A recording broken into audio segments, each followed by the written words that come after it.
Ukraine is being abandoned, and the world is pretending not to notice. There is a bitter, shameful truth unfolding today in front of the world. Ukraine is being quietly abandoned not because it is losing its will to fight, but because the West, the same West that applauded Kiev's resistance with loud speeches and loud promises, has grown tired, distracted, and politically cowardly. It is a betrayal dressed as realism, packaged as peace, and sold as compromise. In reality, it is none of these things. It is appeasement, the same poison that poisoned Europe in 1938. And once again, an aggressor is being rewarded for violence. The pressure to give up land, the new political cowardice. Washington and Brussels will never say it openly, but the message that echoes in diplomatic hallways is clear. Give Russia something, give Putin a peace, end this war so we can move on. After 2 years of heroic resistance, after thousands of Ukrainians who died defending Europe's borders, after the destruction of entire cities, now the quiet expectation is that Kiev should surrender land just to calm Western political headaches. But this solution is an insult, historically, morally, and strategically. The historical truth the West pretends not to know. Ukraine is not a new state, not a Soviet creation, not a Russian leftover. Kievan Rus existed centuries before Moscow was even a cluster of wooden huts. Ukrainian identity, language, culture, and statehood predate the very concept of a Russian empire. This land was not born from Moscow, Moscow was born from it. To pressure Ukraine to give up territory is not just geopolitically idiotic, it is historically ignorant. Why Ukraine cannot, must not, give up land. Ukraine is not refusing concessions out of pride. It refuses because territories are not land, they are people. Concessions do not bring peace, they bring the next war.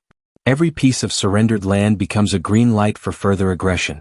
Putin has never hidden his goal, to erase Ukraine as a sovereign nation. For Ukraine, the war is not about borders. It is about existence. And nations fighting for existence don't negotiate their death certificate. The West's strategic illusion.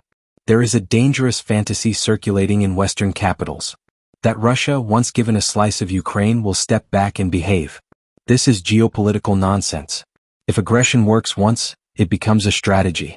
If Russia gains land today, Moldova is next. Then the Baltics. Then the Arctic. Then the global order collapses. To end the war by rewarding the aggressor is not diplomacy, it is suicide disguised as wisdom. The Ukrainian spirit the West underestimates. While Western bureaucrats exchange tired statements, Ukrainians continue to fight with a clarity the world has forgotten. This is our home. This is our land. We will defend it until the last man or woman if we must. It is not rhetoric. It is not theater. It is the raw determination of a nation that refuses to die. The West used to admire that spirit. Now it fears it because it exposes Western leaders' lack of moral spine. The world is repeating history, again. Every century has its defining moment. This is ours. And the question future generations will ask is brutally simple. Did the free world stand with the nation fighting for freedom? Or did it abandon that nation because courage became inconvenient? Right now the answer is a disgrace. Ukraine stands alone, not because it is weak but because its allies have become weak. The final truth. Ukraine does not owe Russia land. Ukraine does not owe the West patience. Ukraine does not owe the world compromise. It owes only one thing. To defend its people, its history, and its right to exist. And it will, with or without the West's courage. The real question is, will the West recover its backbone before it is too late?